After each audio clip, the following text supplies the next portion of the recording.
चलो, next topic अपना क्या है, redistribution of charge between two charge connected conductor connected together. मतलब दो संयोजित चालकों के बीच आवेशों का पुनर्वितरण। पहले तो हेडिंग में जो जो चीज़ लिखा हुआ है, इतने हेडिंग से तुमको इसके बारे में क्या क्या अंदाजा लग रहा है पहले वो बताओ। बोल रहा रीडिस्ट्रीब्यूशन यानी दोबारा क्या हो रहा है, एक बार फिर से डिस्ट्रीब्यूट होगा, ठीक है ना। इसका मतलब पहले कौनो न कौनो डिस्ट्रीब्यूशन रहा होगा, ठीक है, तो उसकी बात करते हैं। आगे हेडिंग क्या बोला है, of charge between two charge conductor connected together. मतलब दो चार्ज कंडक्टर अपने को लेने हैं जिनको एक दूसरे से क्या करना है, जोड़ना है। और जैसे ही आप जोड़ोगे तो उनमें चार्ज का वापस डिस्ट्रीब्यूशन होगा, ठीक है ना। तो हेडिंग में जो जो चीज़ है पहले वो चीज़ समझ लेते हैं, डायग्राम में आपको क्या क्या लेना पड़ेगा। हमने क्या बोला, चार्ज के दो, कम से कम दो चार्ज कंडक्टर तो लेना पड़ेगा एक दूसरे को जोड़ने के लिए, ठीक है ना। तो सबसे पहले अपन मान लेते हैं कि ये दो चार्ज ले लेते हैं, चार्ज कंडक्टर, ठीक है ना। एक ये है और दूसरा चार्ज कंडक्टर बहुत है बड़ा, एक ये ले लेते हैं, ठीक है ना। इनका कैपेसिटेंस मान लेते हैं क्या है, C1, और इसका कैपेसिटेंस मान लेते हैं क्या है, C2, ठीक है ना। चार्ज कंडक्टर बोल रहा है, मतलब आप पहले वाले को चार्ज दिए हो तो मान लो इसका चार्ज क्या है Q1 और दूसरे वाले का चार्ज मान लेते हैं क्या है Q2, ठीक है ना। सुनना, ये जो कंडक्टर हैं इनका कैपेसिटेंस यानी कि ये धारिता है उनकी C1 और C2। हर कंडक्टर की अपनी कुछ ना कुछ कैपेसिटी होती है चार्ज को होल्ड करने की, रखने की, ठीक है ना। इसका कैपेसिटेंस यानी इसकी धारिता मान लेते हैं C1 है और दूसरे वाले की धारिता क्या मान लेते हैं C2, ठीक है ना। अब पहले वाले कंडक्टर को जब आप चार्ज दोगे तो जैसे ही इसको चार्ज दोगे तो ये चार्ज पूरे हार क्या होगा, डिस्ट्रीब्यूट होगा बराबर मात्रा में। समझ में, जब भी आप किसी कंडक्टर को चार्ज देते हो तो वो चार्ज एक जगह पे नहीं रहता, आवेश एक जगह पे नहीं रुकता है, पूरे सरफेस पे वो अपने आप क्या हो जाता है, डिस्ट्रीब्यूट हो जाता है। तो जैसे इसको आप Q1 चार्ज दोगे तो ये चार्ज इसमें पूरे हर क्या हो जाएगा, बराबर मात्रा में क्या हो जाएगा, डिस्ट्रीब्यूट हो जाएगा, वितरित हो जाएगा, ठीक है ना। इस वाले को जैसे ही चार्ज दोगे तो इसमें भी, इसमें क्या हो जाएगा, चार्ज पूरे तरीके से क्या हो जाएगा, बराबर मात्रा में डिस्ट्रीब्यूट हो जाएगा। ये डिस्ट्रीब्यूशन हुआ है, अभी अभी रीडिस्ट्रीब्यूशन नहीं हुआ है, ठीक है ना। अभी केवल चार्ज यानी आवेशों का क्या हुआ है, वितरण हुआ है। जब हमने कंडक्टर को चार्ज दिया तो वहां पहले चार्ज पूरे सरफेस में बराबर मात्रा में क्या हो गया, चारों तरफ फैल गया, तो वो हुआ डिस्ट्रीब्यूशन, वितरण। फिर उसके बाद क्या है, क्या बोला है, कनेक्टेड करना है ना, दोनों को एक दूसरे से क्या करना है, कनेक्ट करना है। मतलब कि इन दोनों को कनेक्ट करो, और जो कनेक्शन आप करोगे तो इसमें जो वायर रहेगा ये भी कंडक्टर ही होना चाहिए, मतलब चालक तार ही होना चाहिए जिससे चार्ज का क्या हो सके, फ्लो हो सके। तो जैसे मान लो ये वाले का जैसे चार्ज, पहले वाले का चार्ज मान लो वो दूसरे वाले से क्या है, ज़्यादा है, तो सीधी सी बात है पहले वाला जो है उसका पोटेंशियल भी क्या होगा, दूसरे वाले से ज़्यादा होगा, मतलब ये हाई पोटेंशियल में हो जाएगा वो। तो मान लो इसको Q1 चार्ज दिए तो इसका पोटेंशियल V1 हो गया, उसको Q2 चार्ज दिए तो इसका पोटेंशियल यानी विभव कितना हो गया, V2।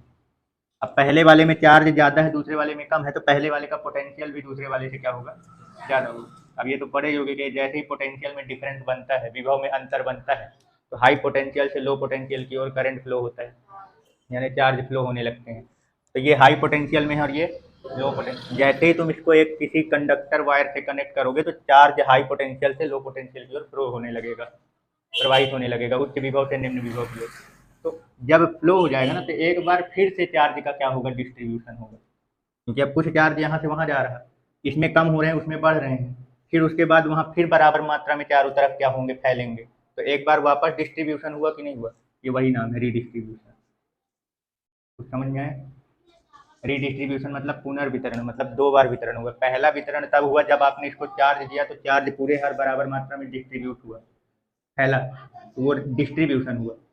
फिर जब आप इन दोनों कंडक्टर को किसी चार्ज वायर, चार्ज वायर बोल रहा हूँ, कंडक्टर वायर से क्या करते हो, कनेक्ट करते हो यानी चालक तार से, तो फिर जब पोटेंशियल में डिफरेंस होता है, यानी एक में ज़्यादा चार्ज है और एक में कम, मान लिया मैंने, फर्स्ट में ज़्यादा है सेकंड में कम है, तो जैसे ही आप इसको वायर से जोड़ोगे तो हाई पोटेंशियल से लो पोटेंशियल की ओर चार्ज क्या होने लगेंगे, फ्लो होने लगेंगे, मतलब इसका कुछ चार्ज उसमें जाने लगेगा। अब जैसे इसका कुछ चार्ज उसमें जाएगा तो इसका चार्ज कम होगा और इसका चार्ज ज़्यादा, तो वापस एक बार फिर ये बराबर मात्रा में क्या होंगे, पूरे सरफेस में फैलेंगे। जैसे मान लो इसमें 10 गुलाम का चार्ज है, तो अभी 10 गुलाम का चार्ज इस पूरे सरफेस में बराबर मात्रा में फैला हुआ है, लेकिन मान लो मैं इसमें से 3 गुलाम का चार्ज निकाल लेता हूँ तो कितना बचा, 7।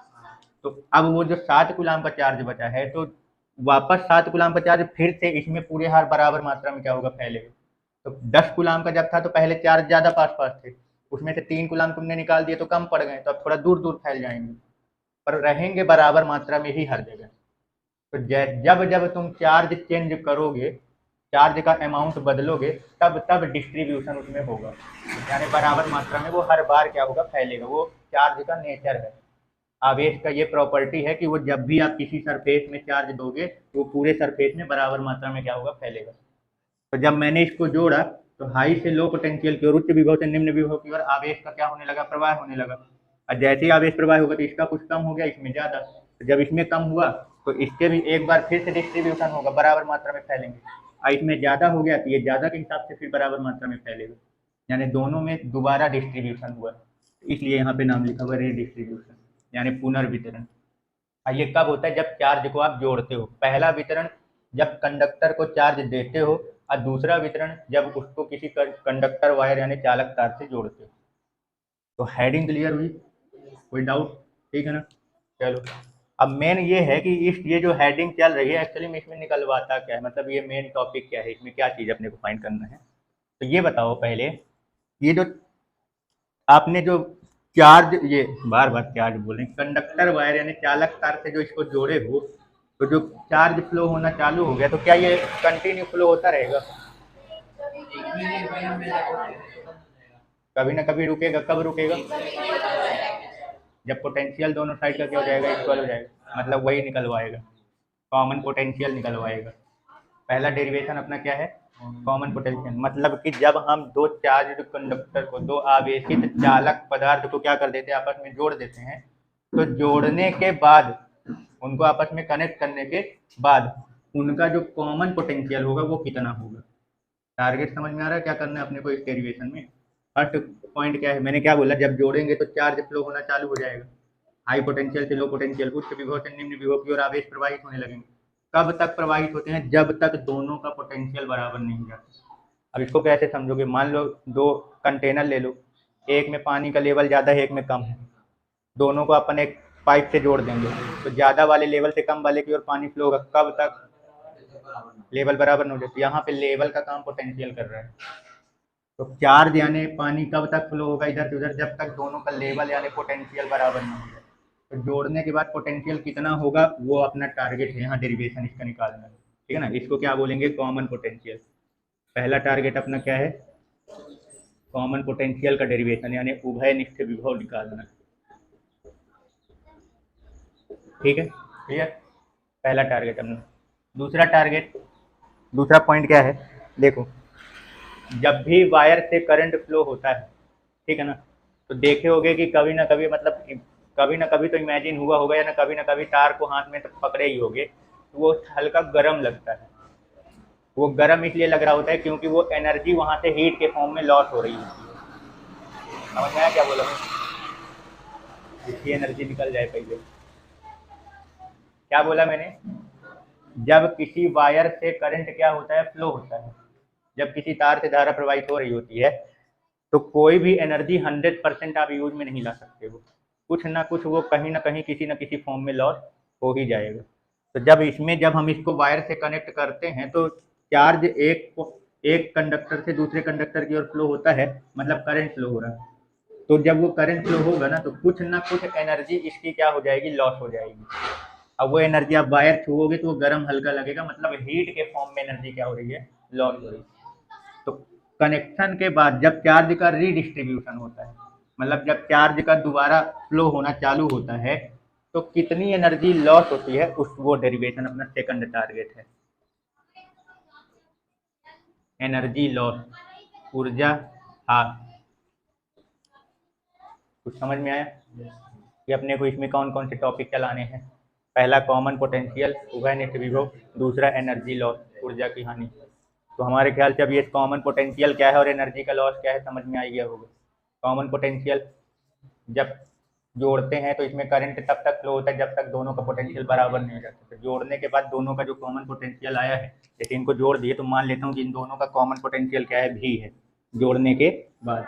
तो ये अपने को निकालना है। और दूसरा, जैसे ही किसी कंडक्टर वायर से अपन इसको जोड़ते हैं तो करंट फ्लो हो रहा है, तो जब करंट फ्लो होता है तो उसमें एनर्जी हीट के फॉर्म में क्या होती है, लॉस होती है। तो जोड़ने के पहले और जोड़ने के बाद जब आप एनर्जी काउंट करोगे तो बराबर नहीं आएगा।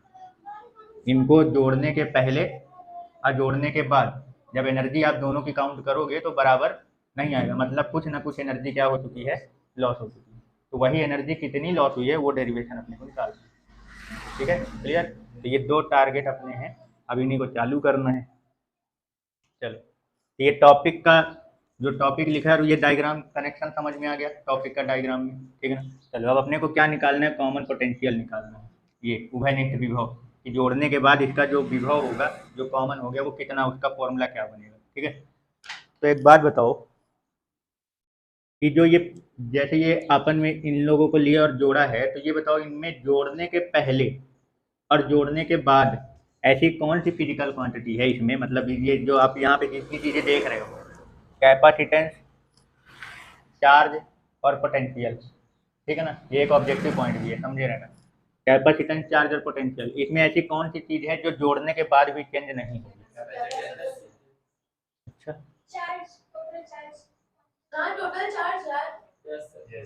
अबे तक कैपेसिटेंस का बोल दिया रहा,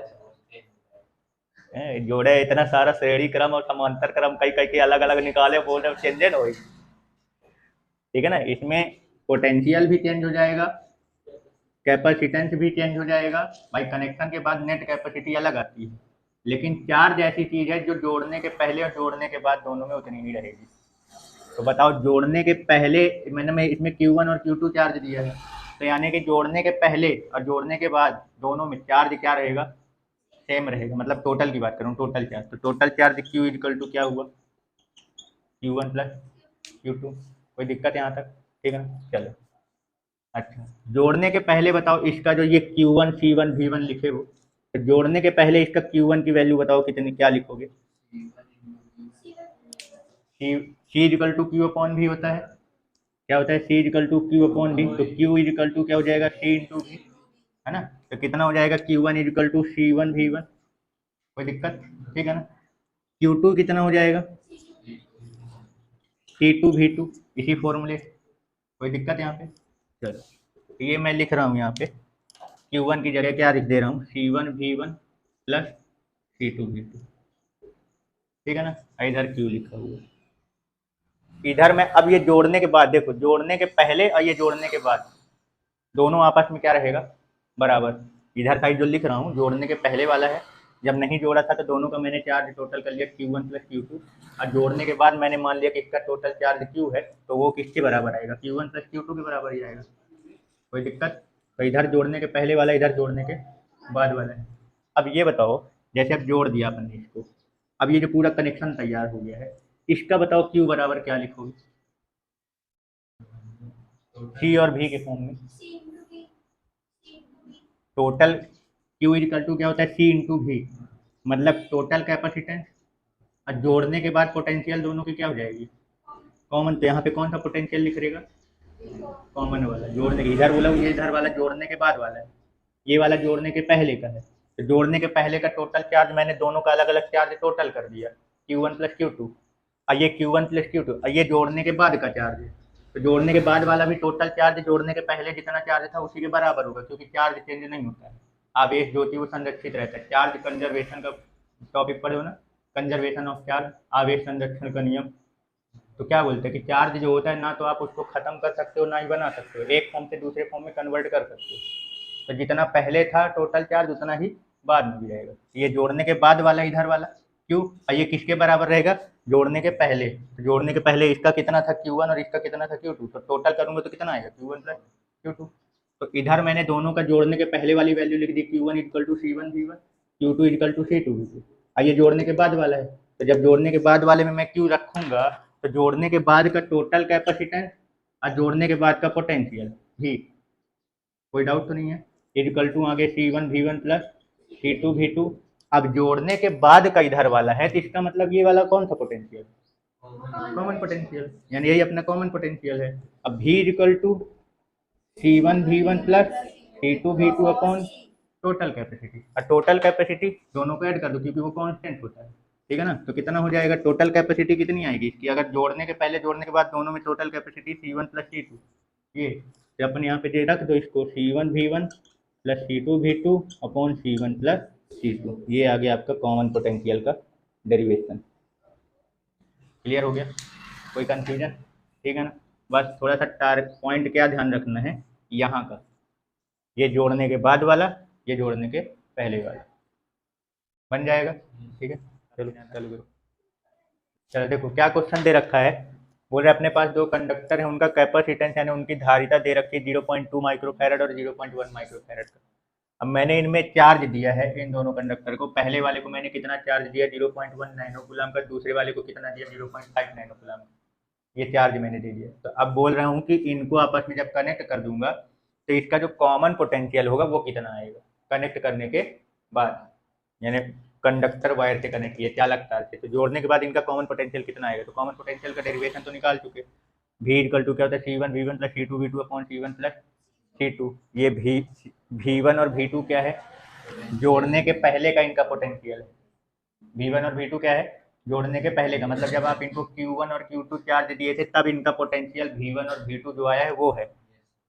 तो कॉमन पोटेंशियल निकालने के लिए पहले तुमको इनका क्या निकालना पड़ेगा, पोटेंशियल। तो भाई फॉर्मूला क्या होता है, C equal to Q upon V। तो V इक्वल टू क्या हो जाएगा, Q अपॉन C। मतलब इस फॉर्मूले से पहले तुमको दोनों का अलग अलग पोटेंशियल निकालना पड़ेगा। तो V1, मान लो V1 पहले वाले का निकालना है, तो Q1 अपॉन C1। अब पहले वाले को कितना चार्ज दिए 0.1 नैनो कूलम का, और उसका कैपेसिटेंस धारिता कितनी है 0.2 माइक्रोफैरड का। ये है, दोनों में दशमलव के बाद एक एक अंक है, हटा सकते हो 1/2। ऊपर वाला नैनो मतलब 10 की घात -9, नीचे वाला माइक्रो मतलब 10 की घात -6, कटेगा तो कितना बचेगा 10 की घात -3, यानी कि 0.5 इंटू 10 की पावर -3 वोल्ट। समझ गए ना, ये पहले वाले का आ गया। इसी तरीके से दूसरे वाले का निकालो, यानी V2 इक्वल टू क्या लगाओगे, Q2 अपॉन C2, ये लगाओगे ना। तो दूसरे वाले को अपन ने कितना चार्ज दिया है 0.5 नैनो कूलम का, 0.5 नैनो के लिए 10 की घात -9, है ना। क्लियर। अब कैपेसिटेंस कितना है दूसरे वाले का 0.1 माइक्रोफैरड, माइक्रो के लिए क्या लगा दे रहा हूँ 10 की घात -6। दशमलव के बाद दोनों में एक एक अंक है, हटा दो कोई दिक्कत नहीं, 5 बचेगा, गुणे 10 की घात -3, ये हो गया वोल्ट दूसरे वाले का। ये पोटेंशियल आ गया ना, मतलब इनको जब मैंने इतना चार्ज दिया Q1 Q2 तो इनका पोटेंशियल कितना हो गया वो निकल गया। अब जोड़ने के बाद इसका कॉमन पोटेंशियल कितना होगा वो निकालना है। कॉमन पोटेंशियल का फॉर्मूला क्या निकाले, V equal to C1V1 plus C2V2 upon C1 plus C2। C1 कितना है 0.2 माइक्रो, मतलब 10 की घात -6, ठीक है ना। अब V1 कितना निकाले 0.5 इंटू 10 की पावर -3। इसको हटा रहा हूँ, कैलकुलेशन बड़ा लंबा जाएगा, मतलब गुना। ये कितना है C1 कितना दिया हुआ है 0.2 इंटू 10 की पावर -6, माइक्रो वैल्यू सब रख रहा हूँ, ठीक है ना। इसका कितना है मल्टीप्लाइड बाई 0.5 इंटू 10 की पावर -3, ये हो गया C1V1। C2V2 करूँगा तो C2 कितना है 0.1 इंटू 10 की पावर -6, और V2 कितना है 5 इंटू 10 की पावर -3, पूरे के डिवाइड में C1 प्लस C2, 0.2 इंटू 10 की पावर -6 प्लस 0.1 इंटू 10 की पावर -, यहाँ तक कोई कन्फ्यूजन, ठीक है ना। तो मिटा दूँ ना क्वेश्चन। चलो तो बताओ भाई इसके बाद का क्या कैलकुलेशन है। 10 की घात पहले निपटाए दे रहा हूँ, 10 की घात -6 और 10 की घात -3 कितना हो जाएगा, 10 की घात -9 हो जाएगा। 0.2 इंटू 0.5 करूँगा तो कितना आएगा 0.01, कितना आएगा 0.01, मल्टीप्लाई करोगे इनको तो 0.01 आएगा, ठीक है। तो 0.01 इंटू 10 की पावर -9। इस वाले की बात करूँ तो 10 की घात 6 और 10 की घात -3 कितना हो गया 10 की घात -9, 0.1 इंटू 5 करोगे तो 0.5 इंटू 10 की पावर -9 कितना आएगा। डिवाइड में 10 की घात -6 दोनों में कॉमन ले लो, 0.2 और 0.1 को ऐड करोगे तो कितना आएगा 0.3 इंटू 10 की पावर -6, कोई दिक्कत। 10 की घात -9 ऊपर वाले से क्या कर लो कॉमन ले लो, तो इसका क्या बचेगा 0.01 प्लस 0.5 इंटू 10 की पावर -9 अपॉन 0.3 इंटू 10 की पावर -6, -9 से -6 को उड़ाओ कितना बचेगा 10 की घात -3, ये इसको जोड़ोगे तो कितना आएगा 0.51 अपॉन 3। अब इसको क्या कर दो सॉल्व कर दो, कितना आएगा 0.1, 3 7 21, 0.17 इंटू 10 की power -3 volt, answer common potential. ठीक है, क्लियर हो गया। चलो भाई, तो कॉमन पोटेंशियल कैसे निकालना है क्लियर हो गया, ठीक है ना। इसमें एक और क्वेश्चन बनता है और वो ये है कि जब इनको आपस में जोड़ दें तो जोड़ने के बाद जो इनमें चार्ज आता है, चार्ज चेंज हो जाएगा ना, तो उसके बारे में पूछता है कि जोड़ने के बाद जो चार्ज आएगा वो कितना होगा इन दोनों में, ठीक है ना। या चार्ज का रेशियो पूछ लेता है, कोई रेशियो के ऊपर काफ़ी क्वेश्चन बनता है। जोड़ने के बाद यानी रीडिस्ट्रीब्यूशन के बाद जो इनका चार्ज आएगा वो जो होगा उसका रेशियो कितना आता है। या पर्टिकुलर चार्ज भी पूछा जा सकता है कि जोड़ने के बाद दोनों में कितना कितना चार्ज आएगा, तो वो जो उसका कैपेसिटेंस पोटेंशियल पोटेंशियल जो देगा वो उसके ऊपर है, लेकिन मेन डेरिवेशन क्या है वो समझो। तो जोड़ने के बाद का बोल रहा है ना, तो मान लो कि इसका जोड़ने के बाद इसको जब अपन इसको कनेक्ट कर दिए तो जोड़ने के बाद इसका मान लो चार्ज Q1 हो गया और इसका कितना हो गया Q2। पहले कितना था जोड़ने के पहले, कैपिटल Q1 और कैपिटल Q2। और जोड़ने के बाद मैं मान लेता हूँ कि इसका चार्ज कितना बचा, रिडिस्ट्रीब्यूशन हुआ है, आवेश का वितरण हुआ है, तो जोड़ने के बाद मैं पहले वाले का मान लेता हूँ Q1 है और दूसरे वाले का Q2। तो कैपेसिटेंस तो जोड़ने के बाद भी इनका C1 और C2 रहेगा, वो तो चेंज होने वाला है नहीं। कैपेसिटेंस जो होता है यानी कि जो धारिता होती है वो क्या होती है, कांस्टेंट होता है, नियत होता है, वो नहीं चेंज होता। जैसे दो बॉटल ले रखे हो, एक तो 1 लीटर का और एक तो 2 लीटर का ले रखे हो, तो उनको आपस में पाइप से लगा दोगे तो पहला वाला 4 लीटर का ना बन जाएगा, 1 लीटर का रहेगा, और दूसरा वाला 2 लीटर। यानी ये कैपेसिटेंस दोनों का उतना ही रहेगा जितना पहले था, ठीक है, समझ गए। तो बताओ जोड़ने के बाद मैं इनका Q1 बराबर क्या लिखूंगा, फॉर्मूला अगर अपन लिखना चाहें तो क्या लिखोगे Q1 बराबर जोड़ने के बाद के चार्ज का। कॉमन फॉर्मूला वही है तुम्हारे पास, C equal to Q upon V. वहीं से बताओ Q1 बराबर क्या लिखोगे जोड़ने के बाद का। जोड़ने के बाद इनका चार्ज माना हूँ ना, Q1 Q2 हो गया, मतलब जब जोड़ दिए तो चार्ज रिडिस्ट्रीब्यूशन हुआ है, तो चार्ज अब चेंज हो जाएगा ना, पहले के बराबर चार्ज नहीं रह जाएगा, चार्ज अब दोनों का चेंज हो जाएगा, आवेश बदल जाएगा। तो जोड़ने के बाद का Q1 और Q2 का फॉर्मूला क्या बनाओगे तुम? CV V1 वो जोड़ने के पहले का है, V1 और V2 इन दोनों का अलग अलग है, जोड़ने के पहले का पोटेंशियल। सर तो ये बनेगा जो V हमारा कॉमन पोटेंशियल है। हाँ भाई, जोड़ने के बाद दोनों का पोटेंशियल चेंज हो गया है ना, कितना हो गया V, और कैपेसिटेंस तो दोनों का C1 C2 ही रहेगा। तो भाई जोड़ने के बाद अगर आप Q बराबर लिखोगे तो क्या लिखोगे, Q1 equal to C equal to Q upon V थे, तो Q equal to C into V, ये मेन फॉर्मूला।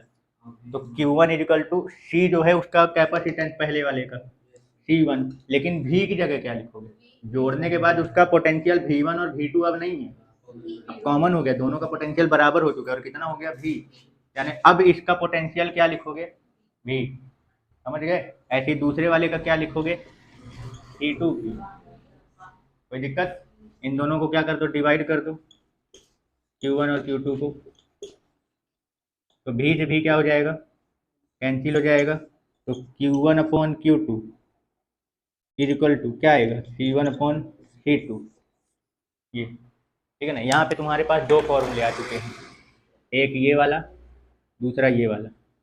हर फॉर्मूले यूज हो सकते हैं, वो न्यूमेरिकल के ऊपर डिपेंड करता है कि तुमको क्या डाटा दिया जा रहा है, तो तुम उसके हिसाब से कौन सा फॉर्मूला लगाओगे। ये फॉर्मूला समझ में आया कब यूज हुआ, ये वाला चार्ज का फॉर्मूला। इसके पहले जो लगाए थे Q1 equal to C1 V1, ये जोड़ने के पहले वाला है। अब ये जो लगा रहे हो Q1 equal to C1 into V, common potential use कर रहे हैं, ये जोड़ने के बाद वाला है, समझ गए। कोई डाउट? तो जरा देखो यहाँ जोड़ने के बाद जो चार्ज का रेशियो आ रहा है वो किसके बराबर आ रहा है, दोनों के कैपेसिटेंस के रेशियो के बराबर।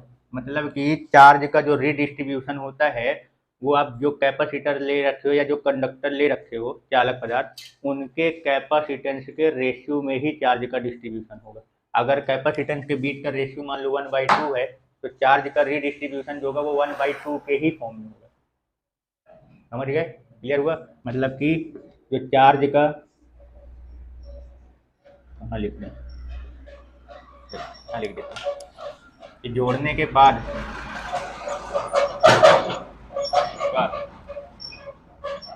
चार्ज का जो डिस्ट्रीब्यूशन या रीडिस्ट्रीब्यूशन होता है वो कैपेसिटेंस के रेशियो में ही होता है। क्लियर हो गया, ठीक है। ये डेरिवेशन में समझ में ना, जो चार्ज का रीडिस्ट्रीब्यूशन के बाद इनका जो रेशियो निकाल रहे हो वो कितना आ रहा, जो उनका कैपेसिटेंस है उसी के रेशियो के बराबर। यानी जोड़ने के बाद या कनेक्शन करने के बाद जो चार्ज का रीडिस्ट्रीब्यूशन होता है वो उनके कैपेसिटेंस के रेशियो के फॉर्म में ही होगा, ठीक है, क्लियर हो गया डाउट? ठीक है, तो अपना first target complete, common potential निकालने का। अब अगला अपना टॉपिक क्या है, एनर्जी लॉस। क्या बताया था कि जब हम किसी कंडक्टर को किसी कंडक्टर वायर से, यानी जब हम किसी चालक को चालक तार से जोड़ते हैं, तो जब चार्ज का रीडिस्ट्रीब्यूशन होता है, आवेश का पुनर्वितरण होता है, फ्लो होता है, तो वायर से हीट के फॉर्म में उसकी कुछ ना कुछ एनर्जी क्या हो जाती है, लॉस हो जाती है। और 100% मतलब लॉस होगा ही होगा, ऐसा हो ही नहीं सकता कि लॉस हो ना, किसी ना किसी फॉर्म में एनर्जी का लॉस होगा ही होगा, ठीक है ना। तो वो जो एनर्जी का लॉस हुआ है वो कितना हुआ है वो अपने को निकालना है, उसका फॉर्मूला डेरिवेशन। तो यानी अगला पॉइंट अपना क्या है, एनर्जी का लॉस। तो ये बताओ, जोड़ने के पहले और जोड़ने के बाद दोनों में से किस में एनर्जी ज़्यादा और किस में कम होगी? जोड़ने के पहले की और जोड़ने के बाद की काहे? मैं सोच रहा था बाद वाली ज़्यादा होगी, पहले वाली कम। चलो, आज तुम लोगों ने मेरी आंखें खोल दी। चलो बताओ, सुनो, यानी कि मान लो अगर मैं जोड़ने के पहले का एनर्जी मान लेता हूँ U1 और जोड़ने के बाद की एनर्जी मान लेता हूँ उनकी कितनी है, मतलब टोटल की बात करूँ, जोड़ने के पहले टोटल एनर्जी क्या मान लेता हूँ U1 और जोड़ने के बाद की टोटल एनर्जी मान लेता हूँ U2, तो डेल U मतलब एनर्जी का जो लॉस हुआ है, क्या लिखोगे फॉर्मूला? U2 माइनस, अबे बोला U1 बड़ा होता है, U1 माइनस U2, ठीक है ना, क्योंकि U1 ग्रेटर देन है U2 से, मतलब पहले एनर्जी ज़्यादा थी ना, अभी अभी मेरी आंखें खोले फिर बंद कर ली अपनी, ठीक है। तो U1 बड़ा है U2 से, तो जब अपने को ये पता करना है कि लॉस कितना हुआ, तो पहले जितनी एनर्जी थी उसमें से बाद वाली एनर्जी को क्या कर दो, माइनस कर दो, यानी जितना लॉस हुआ वो निकल जाएगा। अब अपनी कहानी आती है U1 और U2 पे। तो चलो, कौन बता रहा, जोड़ने के पहले की टोटल एनर्जी बताओ। U1 बराबर, एनर्जी का फॉर्मूला पढ़ चुके हो ना? हाँ, ये इसका कैपेसिटेंस C1 है, इसका चार्ज Q1 है, इसका पोटेंशियल भी है। C और V के फॉर्म वाली एनर्जी यूज करो। टोटल बताओ, दो कंडक्टर है ना अपने पास, जोड़ने के पहले इसका टोटल कितना था, फिर जब जोड़ देंगे तो जोड़ने के बाद का, हाँ अब लिख का रहा है, ऐसे बता बना यार, मैं समझ गया। आप ये हम भी समझ गए। आप C1 V1 स्क्वायर प्लस आप C2 V2 स्क्वायर, ये टोटल एनर्जी है, समझ गए भाई। जोड़ने के पहले दोनों की अलग अलग एनर्जी लिखोगे, हाफ पहले वाले की एनर्जी कितनी है, हाफ C1 V1 स्क्वायर, दूसरे वाले की half C2 V2 square, total करूंगा तो प्लस कर दिया, समझ गए। ये जोड़ने के पहले की टोटल एनर्जी होगी। अब चलो, जोड़ने के बाद की एनर्जी कौन बताएगा? मैं तो नहीं बताऊंगा। हाँ, जोड़ने के बाद आप इसका U2 क्या यूज कर, टोटल U2 आए, U1 माइनस U2, अभी ये U1 निकला है, U1 पहले जोड़ने के पहले का है, U2 जोड़ने के बाद का, तो ये पूरा आ गया जोड़ने के पहले का। अब जब इसको कंडक्टर वायर से कनेक्ट करोगे तो जोड़ने के बाद तो रीडिस्ट्रीब्यूशन हुआ ना, पोटेंशियल चेंज हुआ है, तो अब जोड़ने के बाद का निकालोगे तो क्या आएगा बताओ? फॉर्मूला तो वही है, हाफ CV स्क्वायर, तो क्या यूज करोगे? फिर से वही ना लिख दिए तुम, पहले के बराबर ना आ जाएगा, V स्क्वायर बोले, हाँ सही है भाई। जोड़ने के बाद दोनों का पोटेंशियल सेम हो जाएगा ना, तो जोड़ने के बाद इनका दोनों का पोटेंशियल क्या हो गया, V हो गया, और कैपेसिटेंस तो उतना ही है, यानी कि half C1 V square plus half C2 V square. कोई दिक्कत? मतलब इसी को आप क्या लिख सकते हो, half C1 plus C2 V square. कोई दिक्कत? चलो बताओ, अभी कॉमन पोटेंशियल क्या निकाले थे, कॉमन पोटेंशियल का फॉर्मूला बोलो।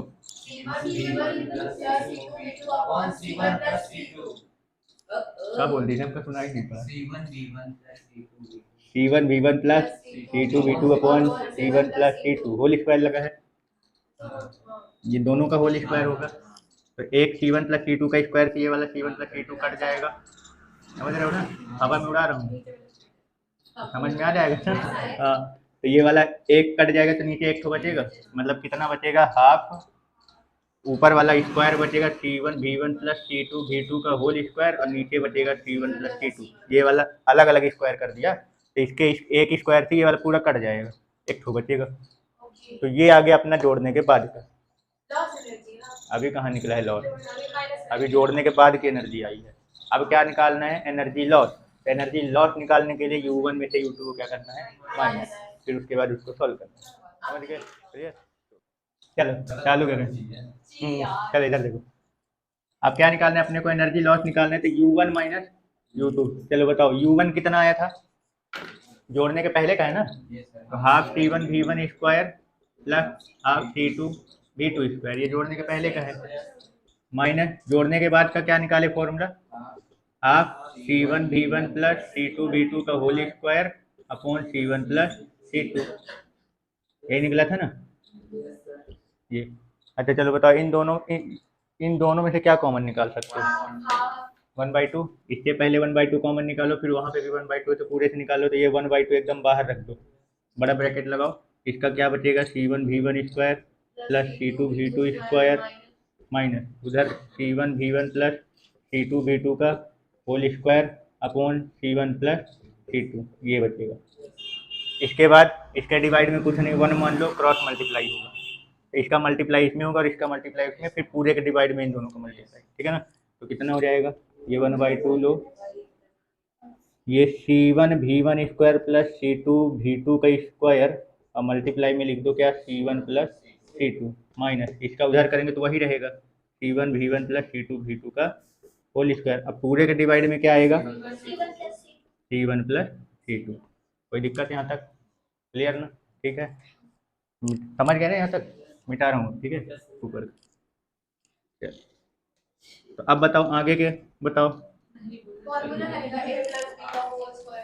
इसमें मल्टीप्लाई करेंगे, ये 1/2 लिखा है, लिखा रहने दो, ये बटेगा C1 प्लस C2 लिखा रहने दो। यहाँ पे देखो पहले इस ये C1 का पहले दोनों में मल्टीप्लाई होगा, तो जब C1 का इसमें करोगे तो C1 इंटू C1 स्क्वायर हो जाएगा, तो C1 का स्क्वायर, अब V1 का स्क्वायर लगा हुआ है पहले से ही, फिर C1 का इसमें करूँगा तो C1 C2 V2 स्क्वायर, कोई दिक्कत यहाँ पे, C1 का दोनों में होंगे। इसी तरीके से अब C2 का भी दोनों में करो, तो C2 का जब इसमें करोगे तो C1 C2 लिखा जाएगा, और ये V1 का square, C1 C2 V1 square, और C2 का जब इस वाले में करूँगा तो C2 इंटू C2 करेंगे तो C2 का स्क्वायर और V2 का स्क्वायर, कोई दिक्कत, माइनस लगाओ, ये माइनस लगाया, अभी ब्रैकेट नहीं खोल रहा हूँ, ठीक है ना, माइनस लगा, अभी ये ब्रैकेट के ये वाला a प्लस बी का होल स्क्वायर का फॉर्मूला है, इसमें a प्लस बी का होल स्क्वायर लगाऊंगा तो ये मान लो इस a स्क्वायर करूंगा तो दोनों में स्क्वायर आएगा, यानी C1 का स्क्वायर V1 का स्क्वायर, प्लस b स्क्वायर करूंगा तो इसमें भी दोनों में, मतलब होल स्क्वायर दोनों का स्क्वायर आ रहा है, तो C2 का स्क्वायर V2 का स्क्वायर, फिर प्लस 2ab, तो ये a की जगह ये है और b की जगह ये है, तो इसको मैं ऐसे लिख सकता हूँ 2 C1 C2 V1 V2, मतलब आपस में मल्टीप्लाई करूंगा तो अरेंज कर दिया, C1 C2 साथ में लिख दिया, V1 V2 साथ में, ये खत्म। अब पूरे के डिवाइड में ये C1 प्लस C2 लिखा है, इसको लिख दो। यहाँ तक कोई डाउट? चलो अब ये वाली लाइन गायब कर देते हैं। अब इधर देखो, जैसे ही ये कोष्टक हटाऊंगा तो वो माइनस का इसमें सब में क्या हो जाएगा, मल्टीप्लाई, मैं यहीं कर दे रहा हूँ, और जैसे ही माइनस का मल्टीप्लाई होगा सबका साइन क्या हो जाएगा, चेंज हो जाएगा, ये वाला माइनस में आ जाएगा, ये भी माइनस में और ये भी माइनस। कोई डाउट तो नहीं ना, पक्का? चलो अब ये देखो, ये C1 V1 स्क्वायर और ये माइनस C1 V1 स्क्वायर, ये प्लस में, ये माइनस में, ये से ये क्या हो जाएगा, कट जाएगा। ऐसे ही यहाँ देखो, ये C2 V2 स्क्वायर और ये माइनस में, ये भी क्या हो जाएगा, कट जाएगा। अब अपने पास जो बचा वो लिख दो, तो क्या बचा 1/2, और ऊपर क्या बचा इसमें, ये C1 C2 V2 square plus C1 C2 V1 square, और लास्ट में ये बचा -2 C1 C2 V1 V2, इतना बस बचा है, और डिवाइड में C1 प्लस C2। अब देखो सब में C1 C2 C1 C2 C1 C2 है, कॉमन ले लो, तो 1/2, और ये C1 C2 ले लो, ये डिवाइड का C1 प्लस C2 यहाँ लिख दो, और इसमें क्या बचा, ये देखो V1 का स्क्वायर प्लस V2 का स्क्वायर -2 V1 V2, ये बचा। अभी अपन ये देखो, ये a माइनस बी का होल स्क्वायर के फॉर्मूले के पैटर्न में आ रहा कि नहीं आ रहा, तो इसका मतलब इसी को अपन अब क्या लिख सकते हैं, 1/2 C1 C2 upon C1 plus C2 V1 minus V2 का, ये फाइनल अपना एनर्जी लॉस का फॉर्मूला बन गया, 1/2 C1 C2 upon C1 plus C2 into V1 minus V2 का होल स्क्वायर। क्लियर हो गया, कोई डाउट? चलो अब यहाँ देखो, ये जो कैपेसिटेंस है C,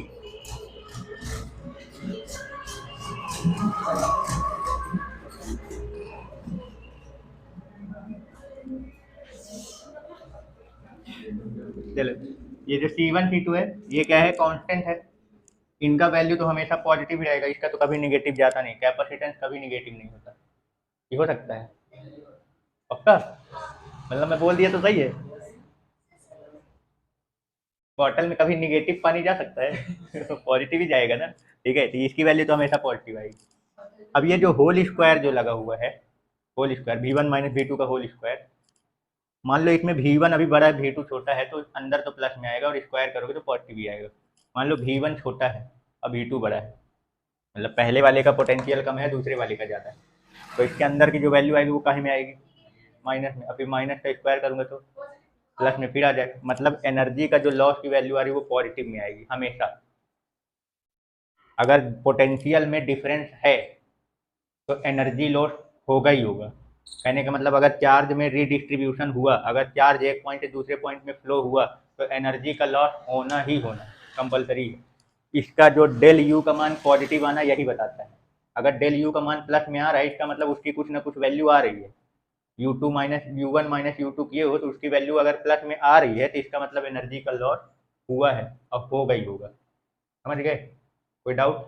अगर मान लो मैं V1 और V2 दोनों बराबर कर देता हूँ तो एनर्जी लॉस कितना आएगा? डायरेक्ट यहाँ देख रखा तो है, फॉर्मूला रखो ना, कितना हो जाएगा? 0। अगर दोनों का पोटेंशियल बराबर हुआ तो एनर्जी का लॉस नहीं होगा, 0।